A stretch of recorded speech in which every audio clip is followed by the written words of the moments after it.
반갑습니다. 오늘의 에스겔서 14장 말씀을 나누도록 할게요. 1절 말씀을 제가 읽습니다. 이스라엘 장로 두어 사람이 나와 내 앞에 앉으니 여호와의 말씀이 내게 임하여 이르시되 인자야 이 사람들이 자기 의상을 마음에 들이며 죄악의 걸림돌을 자기 앞에 두었으니 그들이 내게 묻기를 내가 조금이들 용납하랴 마음의 우상을 제거하라 라는 제목으로 구제로는 생명이 빠진 생존 우상입니다 라는 제목으로 말씀을 나눌게요. 에스겔서 14장에서 선지자는 이스라엘 장로들이 하나님께 나아가죠. 근데 그들의 마음속에는 다른 우상이 있다라고 지적을 하고 있습니다. 겉으로 하나님을 찾고 있는 거예요. 속으로는 하나님을 외면하고 거부하고 있는 거죠. 이런 이중적인 면, 장로들이 가지고 있었다면 백성들은 과연 어떠했을까? 더 심각할 수도 있고 그렇지 않을 수도 있겠지만 보편적인 상황을 놓고 볼 때는 모두가 다 똑같죠. 그럼에도 불구하고 하나님은 이스라엘과의 관계 회복에 관심을 보이시죠. 6절에 보니까 그런 너는 이스라엘 족속에게 이르기를 주와 여호와의 말씀에 너희는 마음을 돌이켜 우상을 떠나라. 얼굴을 돌려 모든 가증한 것을 떠나라. 11절에 보니까 이스라엘 족속이 다시는 미혹되어 나를 떠나지 아니하게 하며 다시는 모든 죄로 스스로 더럽히지 아니하게 하여 그들을 내 백성으로 삼고 나는 그들의 하나님이 되려 합니다. 하나님이 이스라엘의 관계 회복에 초점을 관심을 보여주고 계시죠. 이 마음을 우리는 잊지 말아야 한다고 봐요. 우리가 하나님을 거부할수록 오히려 하나님의 얼굴은 우리를 향하고 있다. 그 진심을 우리가 깨달을 때 그럼에도 불구하고 우리를 사랑하시는 아가페 사랑의 크기와 깊이와 넓이를 깨닫게 되는 거죠. 하나님께서는 12절부터 에스겔에게 사역의 방향에 대해서 말씀하시죠. 에스겔이 활동해야 할 시대, 선지자는 거짓 선지자 노릇이 너무나 많았고 장로들 심지어 백성들에게 이르기까지 모두 마음의 우상을 섬기는 완악한 시대였던 것이 분명합니다. 사회 각 분야의 모든 것이 무너졌죠. 하나님께 반하는 논리와 이성이 자리 잡고 있는 시대입니다. 과연 어떤 사역을 해야 할까? 이 질문을 던져보면 하나님이 에스겔에게 소개하고 있는 세 명의 사람이 나와요. 노아, 다니엘, 욥이죠. 노아, 다니엘, 욥은 각기 타락한 시대에 하나님과의 관계를 지키고자 큰 혼란과 어려움 가운데서도 하나님을 붙들고 살았던 대표적인 인물들이죠. 그렇기에 실은 에스겔의 사역 방향을 놓고 보았을 때 지금 하나님이 에스겔에게 소개하고 있는 노아, 다니엘, 욥은 그 시대에 마음의 우상들과 싸웠던 사람들이라는 거죠. 이해가 됐으면 좋겠어요. 이 노아, 다니엘, 욥의 특징은 뭐냐면 지금 여기서 소개되고 있는 에스겔에게 제시되고 있는 이들의 이름이 전달하는 중요한 이제 복선. 그 복선이 뭐냐? 그 시대에 이 사람들은 시대의 우상과 싸우고 있었다는 거예요. 그 우상을 제거해야 한다는 거죠. 오늘은 첫째 노아 시대를 한번 살펴보려고 하는데 노아 시대를 한마디로 정도로 하면 뭐라고 표현할 수 있을까? 생명이 빠진 생존은 우상 시대. 그 시대를 바로 노아가 살았다는 거죠. 창세기 6장 1절에 보니까 이런 말이 나오죠. 사람이 땅에 번성하기 시작할 때 그들에게 딸들이 나니 하나님의 아들들이 사람의 딸들의 아름다움을 보고 자기들이 좋아하는 모든 여자를 아내로 삼는지라. 여호와께서 이르시되 나의 영이 영원히 사람과 함께 하지 아니하리니 이는 그들이 육신이 됩니다. 그러나 그들의 날은 120년이 되리라 하십니다. 잘 알지만 노아는 홍수 심판과 연관되죠. 그 심판은 이 세상에 가득한 인간의 죄 때문이다라고 기록을 합니다. 5절에 보면 사람의 죄악이 세상에 관영했다. 모든 사람들의 생각이 항상 악할 뿐임을 보시고 참 뭐 읽기만 해도 야 얼마나 정말 항상 악했다라는 표현이 우리의 마음속에 큰 도전을 주죠. 이러한 세상을 바라보시는 하나님은 땅에 사람 지으셨음을 한탄하서 마음에 근심하시죠. 그래서 결국 실절해 보니까 쓸어버리시겠다. 이렇게 작정을 하십니다. 육체의 삶을 사는 사람들 인간의 비극은 이처럼 하나님을 떠난 죄로부터 시작이 되죠. 에덴 동산을 잃어버린 것도 고통을 경험하고 죽음 앞에 서야 하는 것도 또 심판을 당하는 모든 것도 항상 악한 죄. 이 죄에부터 떠나지 못하는 인간의 모습. 단 한 번의 실수로 세상을 심판하시려고 하는 게 아니었죠. 계속 반복되는 이 죄들이 점점점 쌓여가기 시작하면서 노아 때가 되었을 때는 완전히 세상에 죄가 관영하고 있고 사람이 가지고 있는 모든 계획이 항상 악하다라는 것을 사람들 스스로도 확인하게 되는 바로 그러한 시대. 마치 작은 암세포가 번져서 온몸을 다 안덩어리로 만들어버린. 그런 상황을 목격하게 되고 그 시대에 노아는 직면해 있는 거죠. 그렇다면 노아 시대에 항상 악한 죄가 무엇이었을까? 이를 이해하기 위해서는 창세기 5장에 소개된 라멕을 주목해야 되거든요. 노아의 아버지예요. 앞서 창세기 4장에 보면 아담에게 아내가 하와 한 명이었잖아. 근데 갑자기 라멕은 아내가 둘이라는 사실을 밝혀주죠. 처음으로 등장하는 일부 다처제의 서술입니다. 이 두 아내에게서 각기 다른 문명의 건설자들이 나오게 되는데 성경에 보니까 아다라고 하는 아내에게서 태어난 야발, 장막을 치고 야생의 짐승을 집짐승으로 길들이는 문명을 일궈내죠. 문명을 만들어내.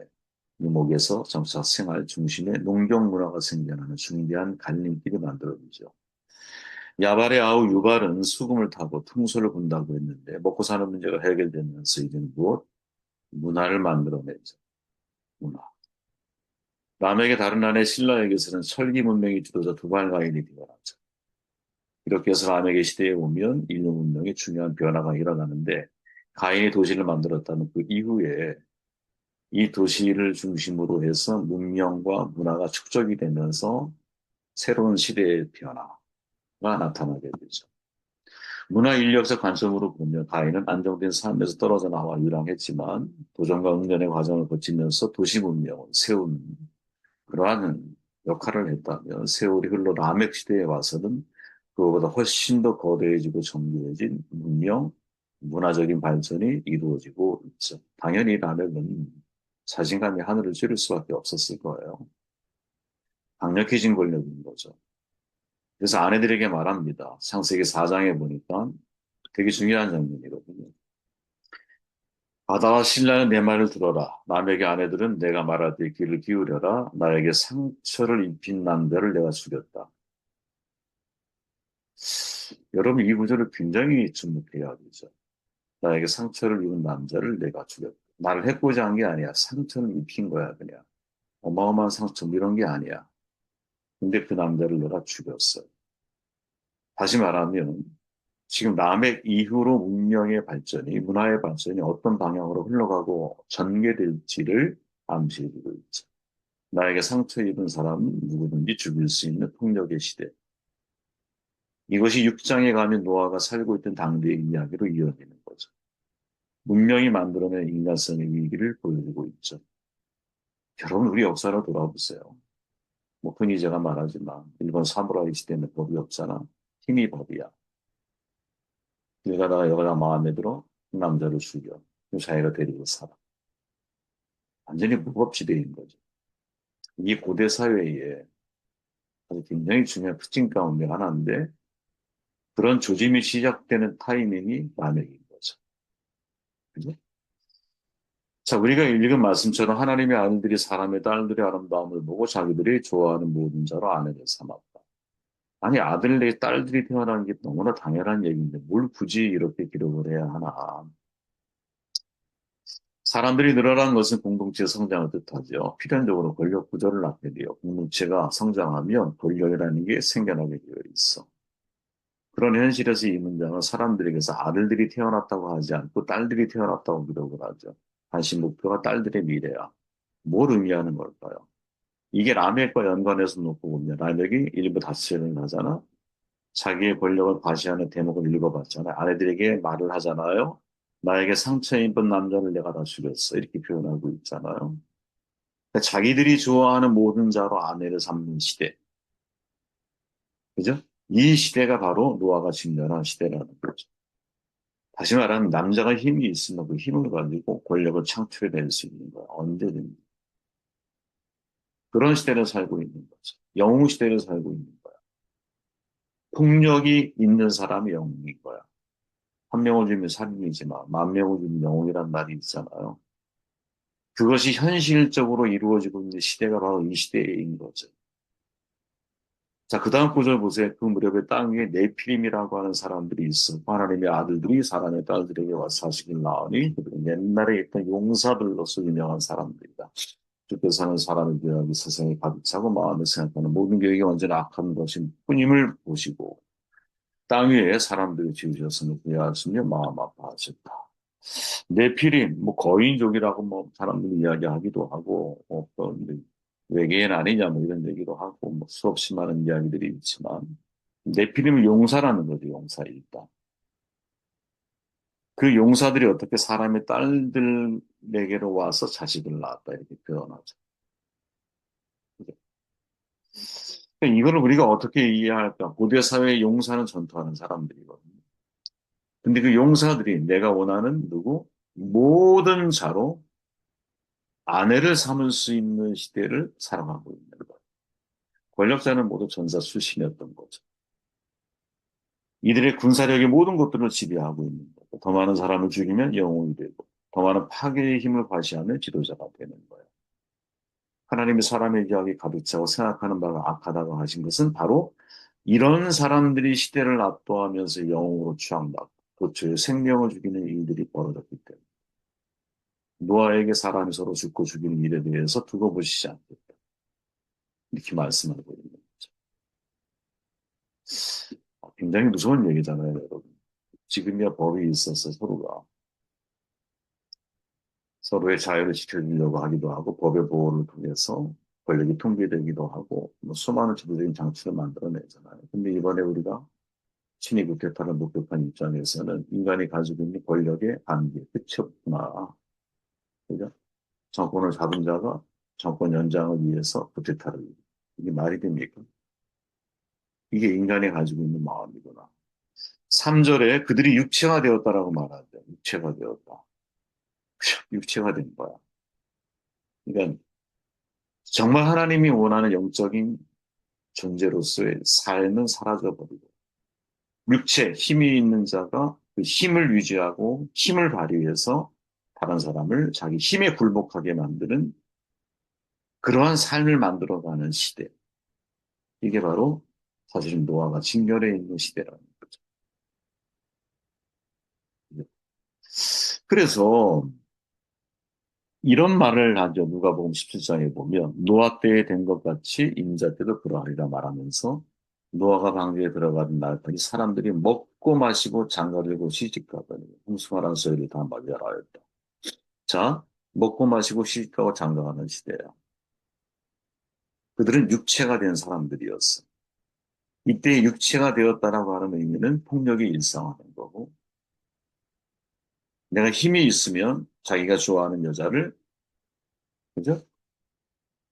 그 상대편에 있는 남자를 죽여서까지도 내 여자로 만들 수 있는 힘이 있는 자가 영웅인 시대.